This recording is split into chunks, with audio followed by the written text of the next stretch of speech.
بسم اللہ الرحمن الرحیم۔ السلام علیکم ورحمۃ اللہ وبرکاتہ۔ ناظرین گرامی، نبی کریم صلی اللہ علیہ وآلہ وسلم سے محبت ادب ایک ایسا عمل ہے جو کہ انسان کے ایمان کو کامل اور مکمل کرتا ہے، اور اس وقت تک انسان کامل ایمان والا نہیں ہو سکتا جب تک ہر چیز سے بڑھ کر حضور صلی اللہ علیہ وآلہ وسلم سے محبت نہ کرے۔ اسی حوالے سے سلطان عبد الحمید ثانی، جو کہ خلافت عثمانیہ کے 34ویں خلیفہ تھے، ان کی نبی کریم صلی اللہ علیہ وآلہ وسلم سے محبت کا ایک خوبصورت واقعہ سنتے ہیں۔ سلطان عبد الحمید ثانی رحمۃ اللہ علیہ، جو کہ بہت بڑے شاعر اور عظیم عاشق رسول بھی تھے، آپ رحمۃ اللہ علیہ کے دور میں استنبول سے مدینہ شریف جانے کے لیے ٹرین سروس شروع کی گئی۔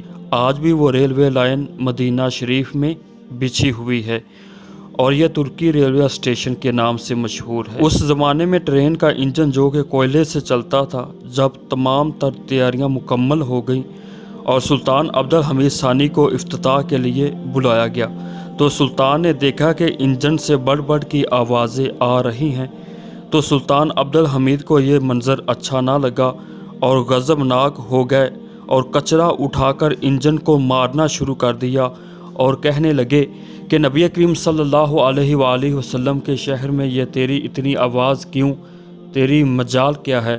تو ناظرین، فوری طور پر اس سروس کو بند کر دیا گیا۔ تقریباً آج 100 سال کا عرصہ ہونے کو ہے۔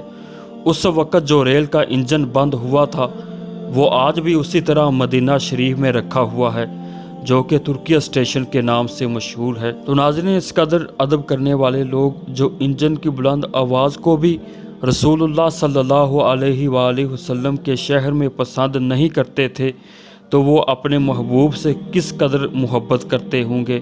تو ناظرین، یہ عشق تھا، یہ ادب اور محبت جو ان کے سینوں میں موزن تھی۔